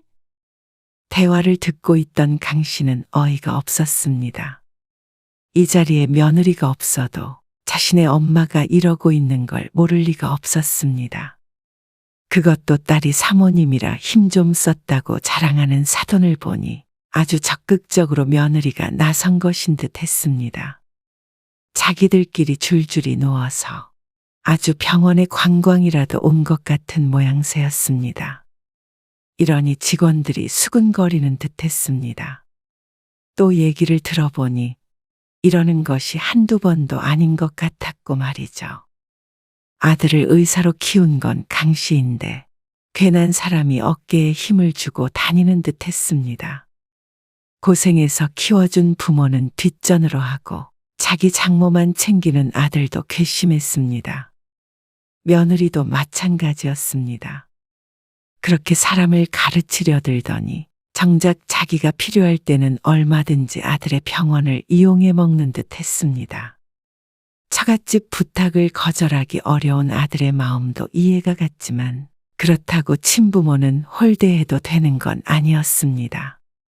그래서 강 씨가 가장 서운한 건 며느리도 아니고 아들이었습니다. 지난번 전화했을 때 짜증을 내던 아들의 목소리가 떠올랐습니다. 어떻게 이렇게 사람을 업신여길 수 있는지 몰랐습니다. 이쯤 되니 강 씨도 오기가 생겼습니다. 정연아, 엄마가 내일 친구들 데리고 물리치료 좀 받으러 가려는데 괜찮니? 아들에게 전화해서 묻자 아들이 어리둥절해 하면서도 화를 냈습니다. 갑자기 그게 무슨 뜬금없는 말씀이세요? 병원이 노인정도 아니고. 지난번에 보니까 너희 장모도 와서 물리치료 받던데. 아니야? 아, 그건 어쩔 수 없었고요. 어머니까지 똑같이 하겠다는 말씀이세요? 애도 아니고. 왜 네 장모는 되고 나는 안 되니? 나는 진료 한번 받을래도 돈도 내고 눈치도 보는데 말이야. 그렇다고 장모님이 부탁하는데 안 된다고 어떻게 그래요? 어머니는 그래도 제 부모님이니까 제 입장을 이해해 주셔야 할 거 아니에요. 안 그래도 일하느라 스트레스 받는 아들 별것도 아닌 걸로 괴롭히지 마세요. 더 하실 말씀 없죠? 그럼 끊을게요. 매정하게 대꾸하고 전화를 끊어버린 아들. 이제는 강 씨도 아들에게 기대하지 말자 싶었습니다. 손주들도 이제 장모가 봐주니 자신의 존재가 아쉽지 않았고, 이제 점점 아픈 데는 늘어가니 나이 든 부모가 짐처럼 느껴지는 것 같았습니다. 아들도 며느리도 강 씨가 의사된 아들 덕 보려는 사람 취급을 하는데, 아파서 아들네 병원에 찾아가는 게 무슨 큰 잘못이라도 되는 것처럼 구는 아들 며느리가 야속했습니다. 의사 아들 등에 업고 떵떵거리며 살려고 한 것도 아니었지만 말년에 아들 덕 좀 보고 아픈데 치료도 하고 그러는 게 무슨 문제인가 싶었습니다. 아들 뒷바라지하느라 저물어버린 세월인데 그게 뭐가 그렇게 잘못됐다고 비난하는 것인지 억울하기도 했습니다. 강 씨는 더 이상 아들에게 신경 끄고 내 삶이나 신경 쓰자 싶었습니다. 병원이 아들네 밖에 없는 것도 아니고, 사실 감기는 이비인후과가 나았고 허리는 정형외과가 더 나았습니다. 요즘엔 허리 전문 병원도 있었고 말이죠. 그냥 아들 병원이라 마음 편히 갔던 것인데, 강 씨를 생각 없는 노인네 취급하는 아들 며느리에게 강 씨도 질려버렸습니다. 강 씨는 그렇게 꽤 오래 아들네와 대면대면하게 지냈습니다. 아쉬울 것 없는 아들 며느리도 굳이 강 씨를 찾지 않았죠. 그러다 반년쯤 지났을 때 동네 사람이 강 씨에게 물었습니다. 아들네 병원 어디로 옮겨? 옮기다니? 엄마가 그걸 몰라? 이번에 병원 앞에 지나가다가 보니까 확장이 전한다고 붙여져 있던데. 금시초문이었습니다. 바쁘네 어쩌네 하더니 돈을 많이 번 듯 했습니다. 동네 작은 병원을 운영하는 것에 만족하지 않았는지 동네 사람의 말을 들어보면 꽤나 좋은 위치에 훨씬 더 크게 병원을 옮길 모양인 듯 했습니다. 어쩐지 아들과는 더욱 멀어지는 듯한 기분이 들었죠. 저희 병원 옮겨요. 한참 뒤에 아들이 병원을 옮긴다며 옮긴 위치를 알려주었습니다. 그렇지만 강 씨가 알아봤자 쓸데없는 정보였습니다. 강 씨도 그냥 그러니 하고 말았습니다. 앞으로 아들네 병원에 갈 일은 없을 테니 말이죠. 그렇게 1년쯤 흘렀을 때 강 씨는 아들에게서 뜻밖의 소식을 듣게 되었습니다. 요즘 병원이 매달 적자예요. 위치도 더 좋았고 규모도 크다고 그래서 훨씬 잘 될 줄 알았는데 적자라는 소리에 강 씨도 놀랐습니다. 앞으로 승승장구 할 줄 알았으니 말이죠. 옮긴 지 얼마 안 돼서 그런 거 아니야? 그런 줄 알았는데 매달 대출 이자도 겨우 내고 있어요. 이전에 있던 병원은 규모는 작아도 주변에 병원이 많지 않고 50대 이상 환자들이 많이 있어서 늘 북적거렸었는데, 옮긴 곳은 주변에 비슷한 규모의 병원이 많다는 말을 했습니다. 아무래도 경쟁 병원이 많으니 수익적으로 봤을 땐 이전만 못한 것 같았죠. 요즘에 뉴스에서도 병원이 망한다는 소식을 심심치 않게 접하곤 했는데 그게 강 씨의 아들 얘기가 될 줄은 몰랐습니다. 지금 당장 망한 것은 아니지만 꽤 오래 적자가 지속되어 경제적으로 힘든 것 같았죠. 옮길 때 대출도 많이 받아서 지금 좀 힘든 상황이에요. 어떡하니? 단순히 고민 상담을 위해 전화한 것 같지는 않았습니다. 역시나 아들의 용건은 따로 있었습니다. 어머니 땅 아직 가지고 계시죠? 아들 병원 차려줄 때 대부분 땅은 처분을 했지만 지금 강 씨가 소소하게 텃밭으로 쓰고 있는 밭과 강 씨의 집터도 가지고 있었습니다. 그런데 아들은 그 남은 모든 것을 담보로 대출을 받아서 빌려달라고 했죠. 사정 좀 나아지면 천천히 갚을게요. 그냥 달라고 안 하니까 다행이라고 생각해야 할지. 하지만 아들은 당연히 강 씨가 그 돈을 마련해 줄 것이라고 생각하는 듯 했습니다. 너 병원 차려주고 남은 건 다 내 노후 자금이야. 이걸로 대출 받아서 잘못되면 그때는 엄마가 무슨 돈으로 살라고 그러는 거야? 그러자 아들이 기가 막힌 말투로 말했습니다. 무슨 그런 걱정을 하세요. 제가 의사인데 돈은 어떻게 해서든 벌 수 있어요. 그리고 병원 잘 되면 어머니도 당연히 좋죠. 너 병원 잘 되는 거랑 나랑 무슨 상관이야? 무슨 상관이라니요. 너 그전에 병원도 잘 됐는데. 그래서 내가 좋았던 게 뭐가 있는데? 그러자 아들이 잠시 말이 없었습니다. 그래도 아프면 진료받으러 오시고 의사 아들 뒀다고 목에 힘주고 다니지 않으셨어요. 힘은 내가 아니라 네 장모가 주고 다닌 것 같은데. 사람들이 그러더라. 나 보면 의사 아들 둬도 소용없는 것 같다고. 아니, 누가 그래요? 동네 사람들이 다 그러지. 명절이라고 전화 한 통이 끝이고, 엄마를 다른 병원 다니게 하고, 애들 어려서 한창 힘들 때만 부려먹고, 이제 힘 안 드니까 나 몰라라 하고. 이 좁은 곳에서 그거 모르는 사람이 있겠니? 근데 그게 다 맞는 말 같아. 그래서 빌려줄 수 없다는 말씀이세요. 나도 이제 내 인생 챙겨야지. 아들이 의사라고 내 노후 책임 안 져주는 걸 이제 깨달았어.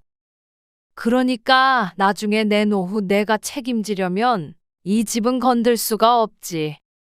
나중에 너희한테 손 안 벌릴 테니까 너희도 이제 나한테 손 벌리지 말어. 그러자 아들이 괴로워했습니다.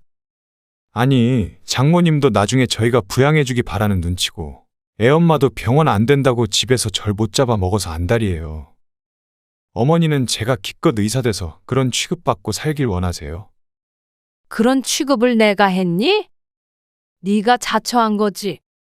그렇게 똑똑했던 아들 고생고생해서 의사 될 때까지 뒷바라지 했더니 넌 처가 식구밖에 안 챙겼잖니. 이제 와서 나한테 뭘 바래.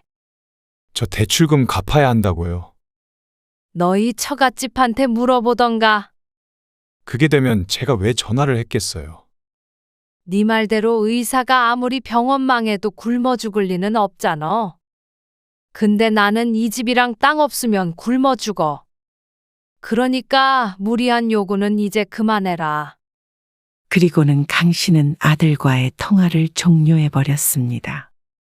정말로 병원이 그렇게 힘든지는 모르겠지만 자신에게까지 손을 벌릴 정도면 상황이 좋지 않다는 건 알 것 같았습니다.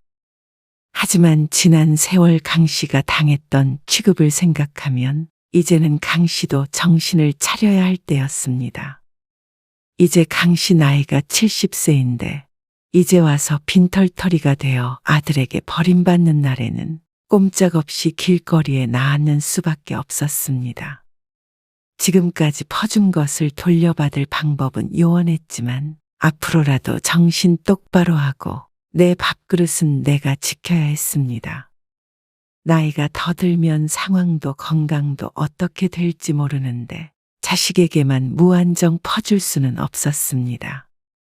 앞가림을 해도 의사 아들이 더 잘할 것이니 이제는 정말 신경을 끌 때가 됐습니다. 다른 병원에 들어가서 월급쟁이를 하더라도 벌 돈을 벌 테니까 괜한 걱정은 할 필요가 없었죠. 강 씨는 아들에 대한 걱정은 뒤로 하기로 결심했습니다. 사실 아들이 의사가 된 순간 끝냈어야 했던 일이었는데 하나밖에 없는 자식이라고 강 씨 스스로가 아들에게 독립하지 못하고 산 듯했습니다. 그래도 이제 남은 인생이 남아 자식에게서 벗어난 삶을 살아야겠다고 생각했습니다. 그렇게 재차 다짐하고 전화기를 내려놓았습니다.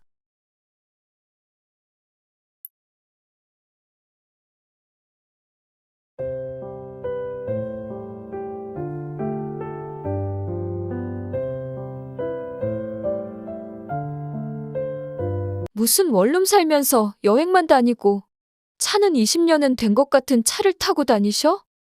솔직히 그러면 내가 무슨 생각이 들겠어? 무슨 생각이 드는데? 분명히 말했잖아. 엄마 원룸 사시는 건 혼자 계시니까 그게 편해서 그런 거라고. 그리고 그 오피스텔도 엄마 소유고. 근데 원룸이든 투룸이든 그게 그렇게 중요해? 차도 굴러가면 되지 뭐가 문제야? 당연히 그건 창피한 거지.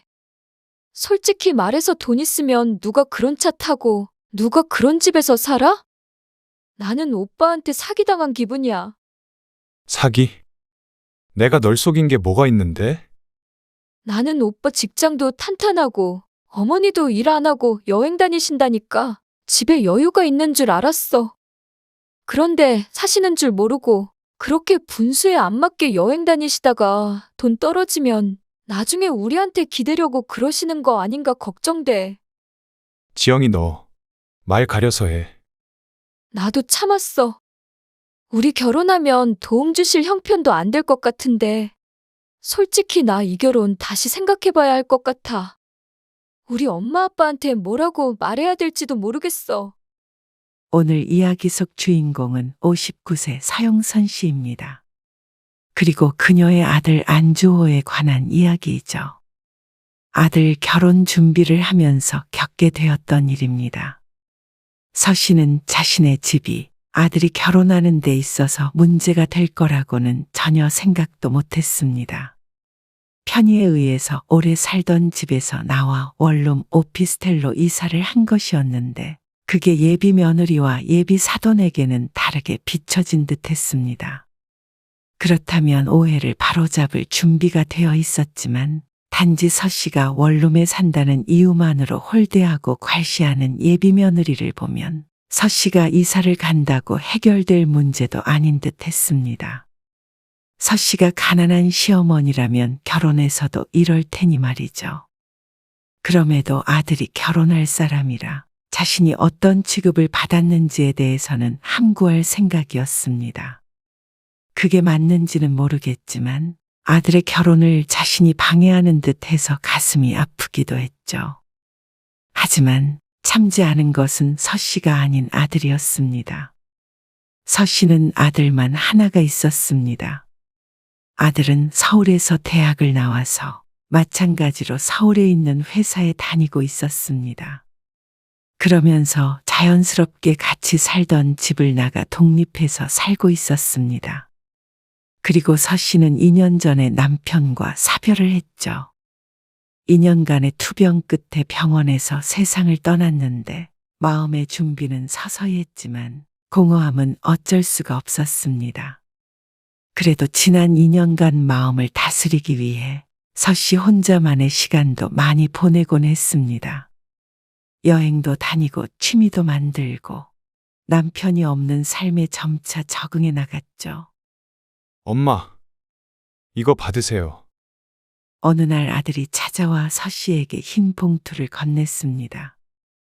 이게 뭐야? 저도 좀 자리를 잡았으니까 앞으로 생활비 좀 보탤게요. 뭐? 갑자기 생활비는 왜? 아버지도 이제 안 계시고. 그래서 네가 가장 노릇하려는 거야? 서 씨가 웃음기 머금은 목소리로 말했습니다. 걱정 말어. 네가 생활비 안 줘도 충분히 먹고 살 수 있으니까.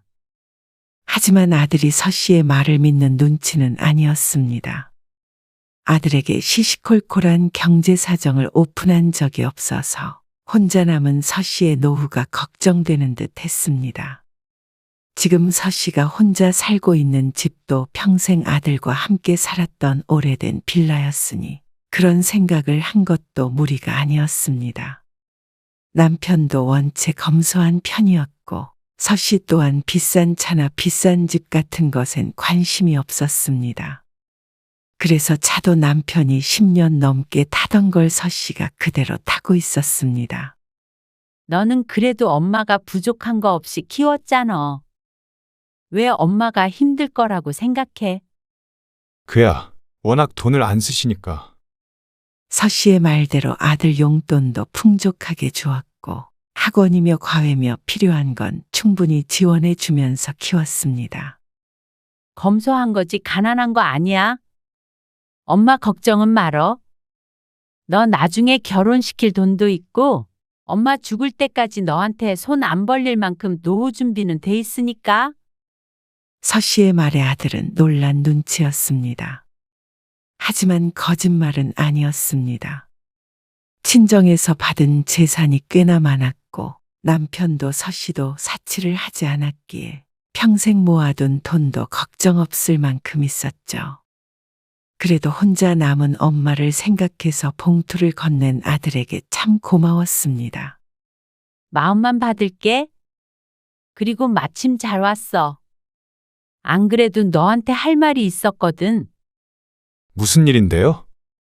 이사를 갈까 해. 이사요? 갑작스러운 서 씨의 말에 아들이 놀라며 물었습니다. 어디로 가시게요? 멀리 가는 게 아니고 좀 작은 집으로 가려고. 여기서 더 작은 집이요? 지금 사는 빌라도 큰 평수가 아니었기에 아들이 의아해했습니다. 방 하나만 있는 그런 데 말이야. 원룸 같은 곳으로. 원룸이요? 아들이 눈을 크게 뜨더니 갑자기 왜 그러냐고 물었죠. 너희 아빠도 없고 나 혼자 사는데 뭐하러 이런 데서 살아. 청소만 힘들지. 그리고 앞으로 여행이나 다니면서 살려고 하는데 집이 커봤자 무슨 소용이겠어? 아, 여행이요. 남편이 죽기 전에도 아들 독립하면 같이 여행 다니면서 살자고 약속했는데 같이 다닐 남편은 없지만 서 씨는 그 계획을 실행할 작정이었습니다. 아들도 그런 서 씨의 마음을 알았기에 고개를 끄덕였죠. 그래도 작은 데로 가더라도 오피스텔 같은 곳으로 가세요. 보완이 돼야 하니까. 그래서 아들의 말대로 방 하나 거실 하나가 있는 원룸형 오피스텔을 알아보기 시작했습니다.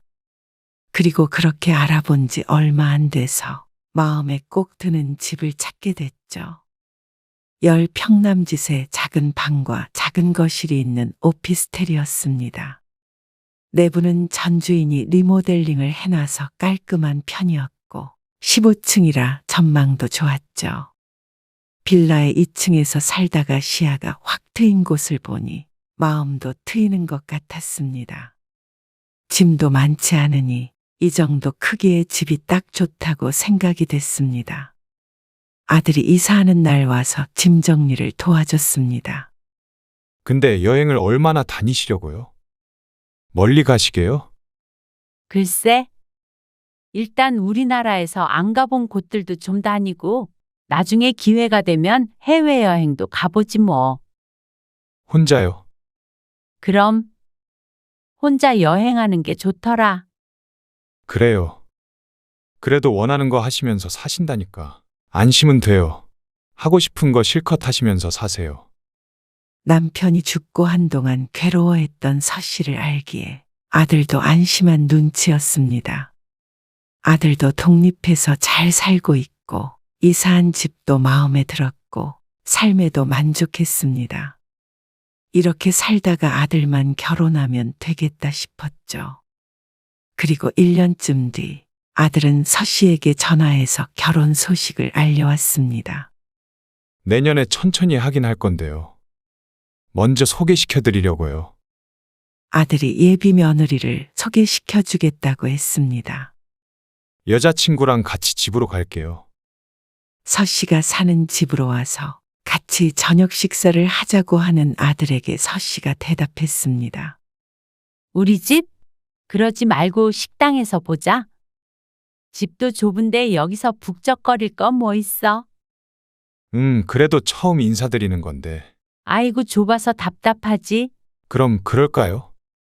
아들은 서 씨의 집으로 데리고 와서 소개시켜 주는 게 당연하다고 생각하는 듯 했지만 아들도 서 씨의 집을 떠올렸는지 수긍했습니다.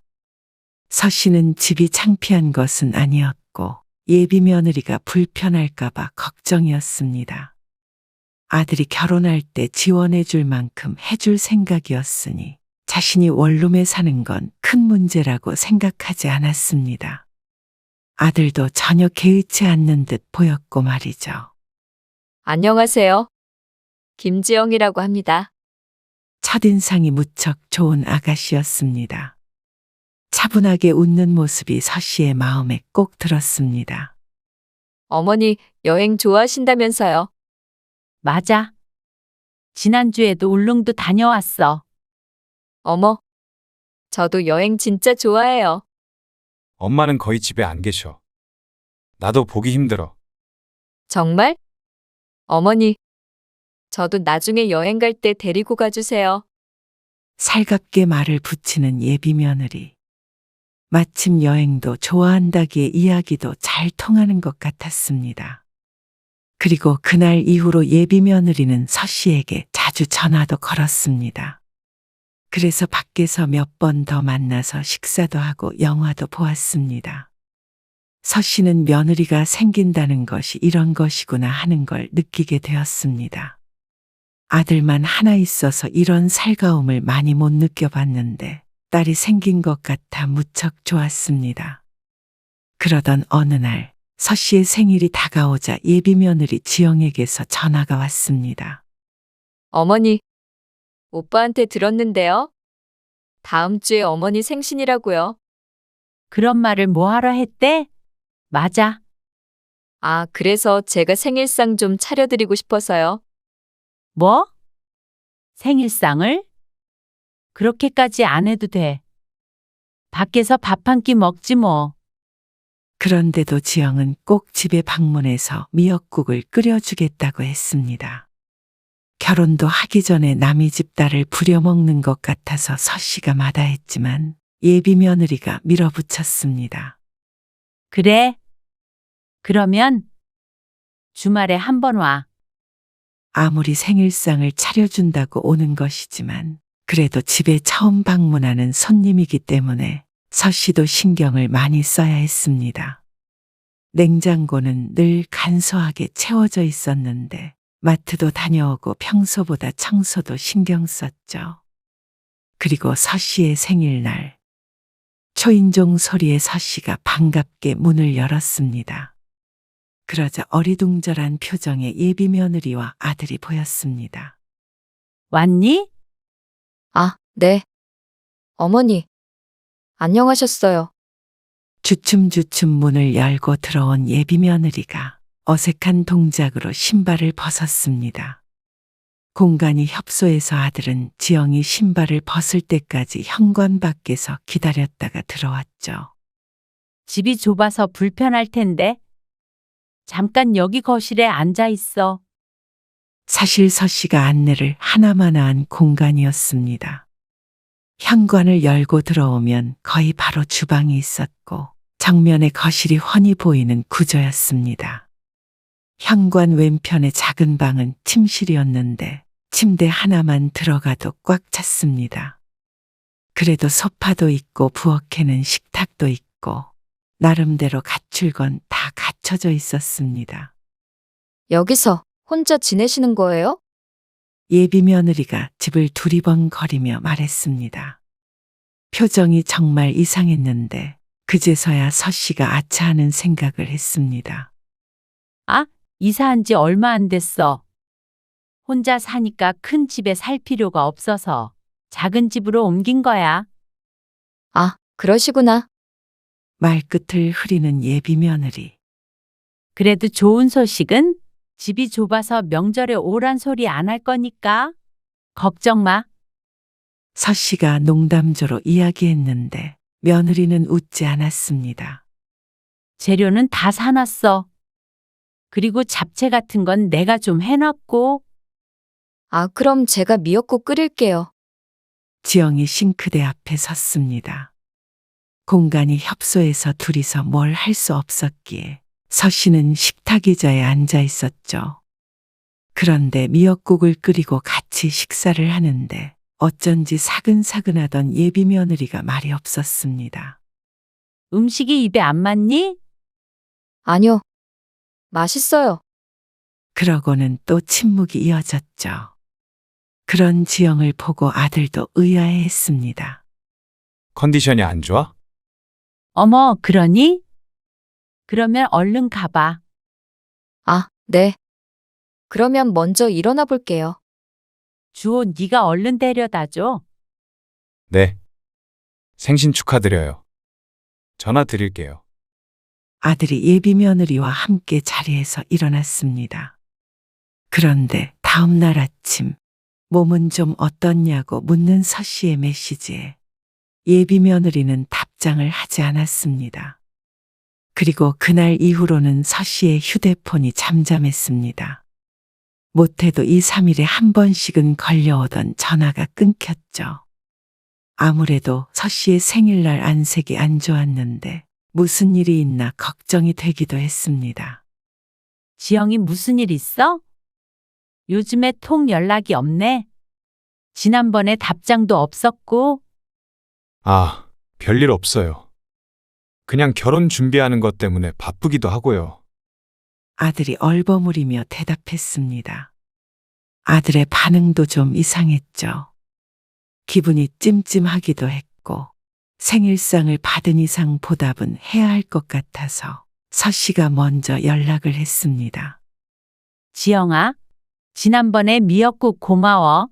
그런 의미로 맛있는 것 좀 사주고 싶은데 시간 되니? 아, 시간이요. 그러면 금요일에 퇴근하고 뵐게요.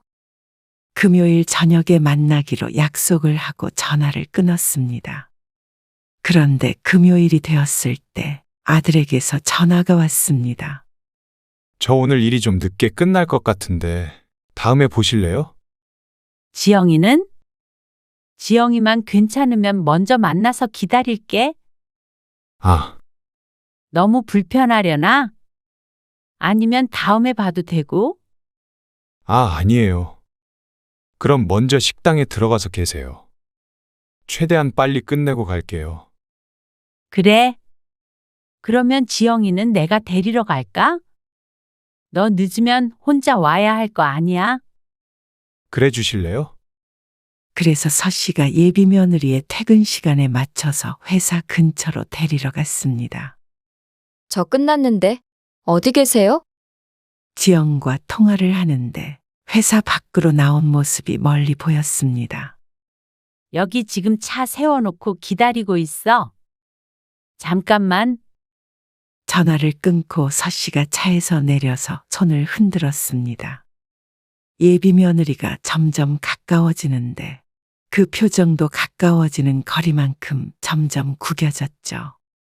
아직 배 안 고프면 주호 올 때까지 카페에 가 있을까? 안전벨트를 매는 예비 며느리는 서 씨의 물음에 대답 없이 고개만 끄덕였습니다. 그러더니 한숨을 푹 내쉬었죠. 혹시 무슨 일 있니?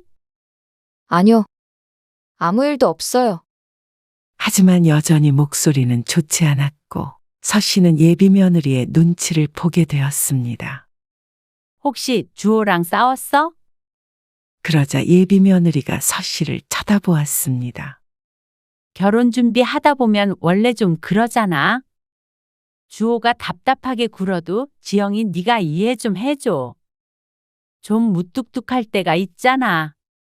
그래도 그렇게 서로 맞춰가는 거지. 결혼이요. 그래. 기분 전환도 할 겸 둘이 여행이라도 다녀오던가 해. 제주도나 해외도 좋고. 내가 여행 비용 보태줄게. 서운한 게 있으면 서로 풀어. 그러자 어쩐지 피식하고 웃음소리가 들리는 듯했습니다. 카페에 도착해서도 지영의 태도는 바뀌지 않았습니다. 근데 일은 안 하시는 거예요? 나? 일은 이제는 안 하지. 아, 그러면 그 여행은 계속 다니실 거예요? 커피를 마시다가 툭 하고 내뱉는 예비 며느리의 말에 서 씨는 어리둥절했습니다. 그렇지? 아, 지영이 너도 데리고 가라고 그랬지? 좋은 날짜 말해주면 계획 세워볼게. 아니요. 그럴 돈 있으시면 차부터 바꾸시는 게, 아니, 집부터. 아니에요. 그러더니 한숨을 쉬며 창밖을 쳐다보는 예비 며느리. 아까 표정이 좋지 않았던 것도 서 씨의 차를 보고 그런 것인 듯 했습니다. 혹시나 해서 하는 말인데 여행은 그냥 좋아서 다니는 거야. 일은 안 해도 노후 준비는 잘 돼 있으니까 그 부분은 걱정하지 마. 서 씨가 웃으며 말했지만 지영의 표정이 비틀어졌습니다. 네가 퍽이나 노후 준비가 돼 있겠다 하는 표정이었죠. 당황한 서 씨는 얼굴이 빨개졌습니다.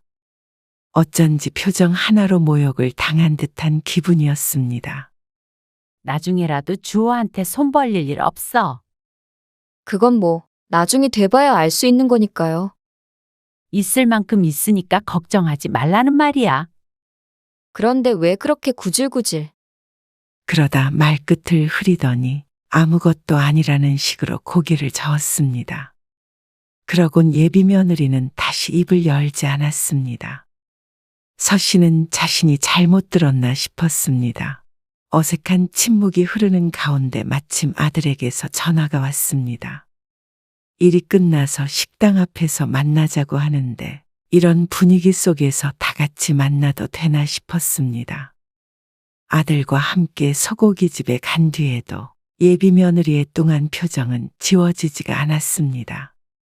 왜 이렇게 안 먹어? 배가 안 고프네.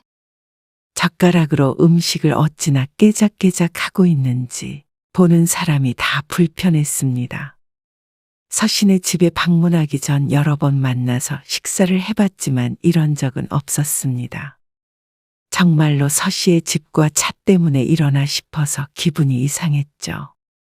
예비 며느리는 뭘 물어도 퉁명스럽게 대답했습니다. 그러자 대화는 잘 이어지지 않았고 아들의 표정도 점차 안 좋아져 갔습니다. 저 속이 안 좋아서 이만 일어나 볼게요. 쌀쌀맞게 말하고는 자리에서 먼저 일어난 예비 며느리를 보고 아들이 화가 난 표정으로 따라 일어섰습니다. 가볼게요. 분위기가 험악해서 서 씨는 걱정스러운 마음이 들었습니다. 서 씨만 두고 둘이 식당을 나섰는데 아무래도 싸울 듯해서 따라 나가 보았습니다. 그러자 식당 옆에서 정말로 싸우고 있는 둘을 발견했습니다. 무슨 원룸 살면서 여행만 다니고 돈은 펑펑 쓰고 차는 20년은 된 것 같은 차를 타고 다니셔? 솔직히 그러면 내가 무슨 생각이 들겠어? 무슨 생각이 드는데? 분명히 말했잖아. 엄마 원룸 사시는 건 혼자 계시니까 그게 편해서 그런 거라고. 그리고 그 오피스텔도 엄마 소유고. 근데 원룸이든 투룸이든 그게 그렇게 중요해? 차도 굴러가면 되지 뭐가 문제야? 당연히 그건 창피한 거지. 그리고 그 말을 어떻게 믿어? 솔직히 말해서 돈 있으면 누가 그런 차 타고 누가 그런 집에서 살아? 나는 오빠한테 사기당한 기분이야. 사기? 내가 널 속인 게 뭐가 있는데? 나는 오빠 직장도 탄탄하고 어머니도 일 안 하고 여행 다니신다니까 여유가 있는 줄 알았어. 그런데 사시는 줄 모르고 그렇게 분수에 안 맞게 여행 다니시다가 돈 떨어지면 나중에 우리한테 기대려고 그러시는 거 아닌가 걱정돼. 너 말 가려서 해. 나도 참았어. 우리 결혼하면 도움 주실 형편도 안 될 것 같은데 솔직히 나 이 결혼 다시 생각해봐야 할 것 같아. 우리 엄마 아빠한테 뭐라고 말해야 될지도 모르겠어. 너희 부모님 결혼하자고 했을 때 네가 너희 부모님은 결혼 자금 못 보태주신다고 말했지. 그런데 나는 분명히 괜찮다고 했어. 나도 모아둔 돈 있고 부모님 지원 없이 시작해보자고. 그런데 너는 우리 엄마 원룸 사신다고 결혼을 다시 생각해보자고? 진심이야? 아니, 집 없이 어떻게 결혼을 해? 그러면 너는 우리 집에서 집을 해줄 줄 알고 결혼한다고 한 건데 그게 안 될 것 같으니까 결혼을 다시 생각해보자는 거네. 맞아? 예비 며느리는 대답을 하지 않았습니다. 둘의 대화를 들어보니 갈등의 원인은 바로 서 씨인 듯 했습니다. 비록 작은 집에 살고 오래된 차를 타지만 추레한 행색으로 다닌 적은 없었습니다. 아들이 오기 전에도 집만 보고 자신을 판단하는 듯한 예비 며느리의 발언에 기분이 좋지 않았지만 어쩌면 자신의 생각이 틀릴 수도 있겠구나 생각이 들었습니다. 며느리의 표현은 올바르지 않았지만 겉보기에는 결혼할 사람의 부모가 가난하게 보일 수도 있으니 그 부분이 걱정되는 게 이해 못할 일은 아니었으니 말이죠. 그래서 며칠 뒤 아들을 혼자 불러서 서 씨가 이야기를 해보았습니다. 아무래도 지영이나 부모님 생각은 다를 수가 있을 것 같아? 내가 차라리 이사를 가는 게 마음이 편하겠다? 시댁이 원룸이면 창피할 수도 있잖아. 그러자 아들이 서 씨의 말에 고개를 저었습니다. 그러실 필요 없어요. 결혼 다시 생각해 보기로 했으니까요.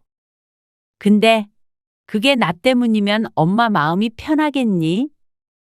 집 때문에 그러는 거면 엄마도 너 아파트 한 채 사줄 능력 돼. 엄마 노후 자금으로 쓰세요. 너 아파트 사주고도 노후 자금 있으니까 그 걱정은 말어. 그냥 결혼할 마음이 있는지 없는지가 중요하지. 우리 입장만 생각하지 말고 지영이 입장에서도 생각해보고 결정해. 그러자 아들이 복잡해 보이는 표정을 지었습니다. 나는 지영이 입장 이해 안 되는 건 아니야. 당연히 결혼할 사람 어머니가 노후 준비가 안 돼 있는 것 같으면 걱정되겠지. 그리고 내 딸이라도 한 번은 말릴 것 같기도 하고 말이야. 생각해 볼게요. 아들은 고민에 빠진 듯 했습니다. 그리고 어느 날 보니 예비 며느리와 화해한 듯 보였습니다. 지영에게서 오랜만에 전화가 와서 알게 되었습니다. 어머니, 집을 사주신다고요. 그래. 아들 결혼하는데 그 정도는 생각하고 있었어. 예비 며느리는 얼떨떨한 눈치였습니다. 너희는 혼수만 채워서 살아. 아, 감사해요. 예비 며느리는 어리둥절해 했지만 기뻐했습니다. 서 씨의 경제 사정에 대해 이 정도면 의문이 풀렸나 싶었습니다. 그리고 서 씨는 집을 부동산에 내놨습니다. 집이 팔리면 적당한 크기의 아파트로 이사를 할 생각이었습니다. 그리고 시간이 지나 상견례 날이 되었을 때 예비 사돈의 말을 듣고는 서 씨는 충격을 받았습니다. 원룸에 살고 계신다고 들었는데 어디서 돈이 나서 집을 해준다고 그러는지 모르겠네요. 지영이 말 들어보니까 여행만 다니고 일도 안 하신다면서요. 그렇게 내일이 없는 것처럼 사시는데 있는 돈 다 써버리고 나중에 물려주지도 않고 애들한테 노후 책임지라고 그러는 거 아니죠? 아, 그럴 리가 있겠어요. 아들도 놀란 눈치였는데 예비 며느리는 아무 말도 안 하고 제 부모가 서 씨에게 쏟아내는 소리를 듣고만 있었습니다. 혹시나 해서 저희 입장을 말씀드리는 건데요. 결혼식은 집을 먼저 산 다음에 진행하는 걸로 하죠. 당연히 식 올리기 전에 집은 사야죠. 그게 아니고요. 집을 먼저 해주는 조건으로 예식 날짜를 잡고 한다는 거죠. 제 말은. 그리고 솔직히 원룸에 살면서 재산이 있다는 말은 믿기가 힘들어서 그런데요. 뭐 그런 경제 상황을 좀 증명을 해줬으면 해요. 증명이요? 아니, 막말로 그렇잖아요. 돈 있는데 그런데 사는 사람 본 적 있어요? 저희가 그걸 어떻게 믿어요? 그리고 집 해준다고 해놓고 대출을 목구멍 끝까지 받거나 그럴 줄 어떻게 알고 덜컥 저희 딸을 주나요? 이게 상견례를 하러 온 건지 취조를 하러 온 건지 모를 분위기였습니다. 서 씨가 뭐라 대답을 하려는데 아들이 나서서 말했습니다. 왜 저희 어머니 집 때문에 자꾸 이런 이야기가 나오는 건지 모르겠네요. 지원을 안 해주시는 것도 아니고요. 지금 못 살 곳에 살고 계시는 것도 아니고요. 나이 60 먹고 원룸은 못 살 곳이 맞지. 그리고 원룸 살아서 잘 모르실 수도 있는데 요즘 집 1, 2억으로 못 사는 거 아시죠? 그러면서 눈초리는 서 씨를 위아래로 훑었습니다. 기가 막혔습니다. 지영이가 결혼하는데 보태주지 않으신다고 들었는데 이런 말씀하시는 건 아닌 것 같네요. 뭐? 당연히 그쪽에서 집을 해준다고 했으면 그 정도 확인은 해도 되는 거 아니야?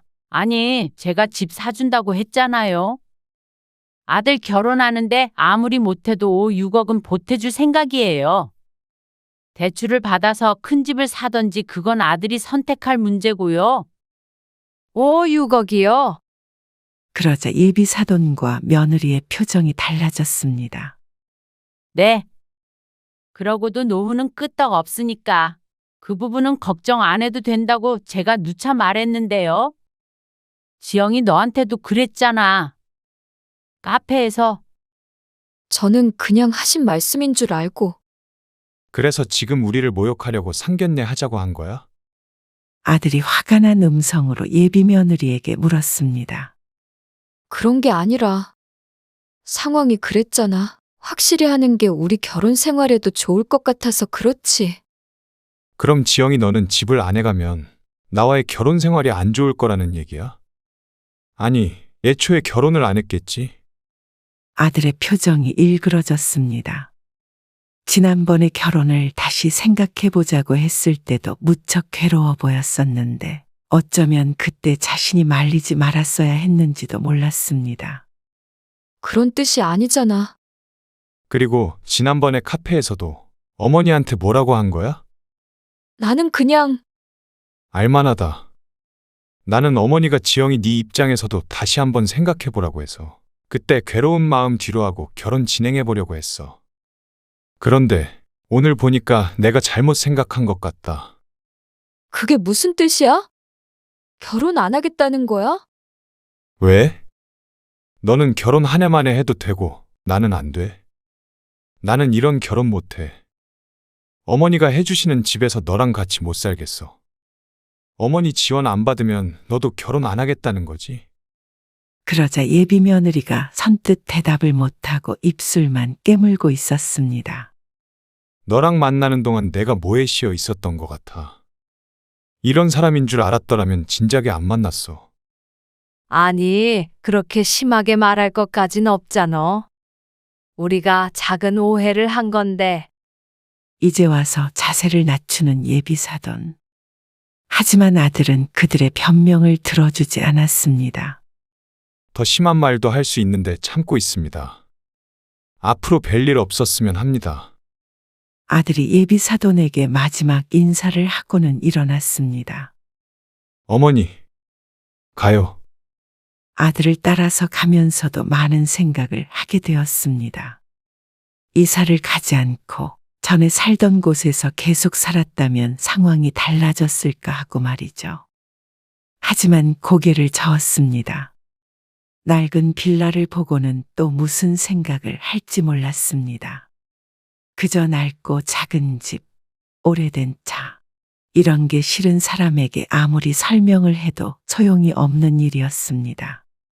다음 날 지영에게서 전화가 왔습니다. 제가 죄송해요. 저희 부모님도 그런 의도는 아니었어요. 서글픈 목소리로 말하는 예비 며느리. 하지만 서 씨는 이미 다정하고 싹싹했던 예비 며느리의 얼굴이 바뀌는 순간을 알아버렸기에 이제 와서 가족이 될 수는 없을 것 같았습니다. 나한테 이래봤자 소용이 없어. 주호 마음이 돌아섰는데 어쩌겠니? 단단히 화가 난 아들은 그날 이후로 예비 며느리를 차단했습니다. 연락이 되지 않으니 자꾸 서 씨에게 전화를 하는 듯 했습니다. 앞으로는 나도 전화를 안 받을 거야. 어머니, 이만 끊을게. 그리고 서 씨는 부동산에 집을 내놨던 것을 취소했습니다. 아들의 뜻이었는데 자신의 결혼 때문에 서 씨가 이사를 해야 하는 게 말이 안 된다고 했습니다. 또다시 이런 일이 있을까봐 걱정하자 앞으로는 그런 사람과는 만나지 않을 테니 걱정 말라고 했죠. 어쩌다 일이 이렇게 됐는지 마음이 안 좋았습니다. 또 누군가는 예비 며느리처럼 생각할 수도 있기 때문에 고민도 되었죠. 인생 짧아요. 하고 싶은 거 하면서 사세요. 아들의 말이 아니었다면 자신을 탓하며 살았을 것입니다. 그래서 쓸데없는 걱정은 하지 않기로 마음먹었습니다. 아들의 말대로 하고 싶은 거 하면서 살기에도 짧은 인생이고 남들 시선 때문에 큰 집에 살고 좋은 차를 탈 이유는 없었습니다. 그래서 서씨는 다시 여행 갈 준비나 했습니다.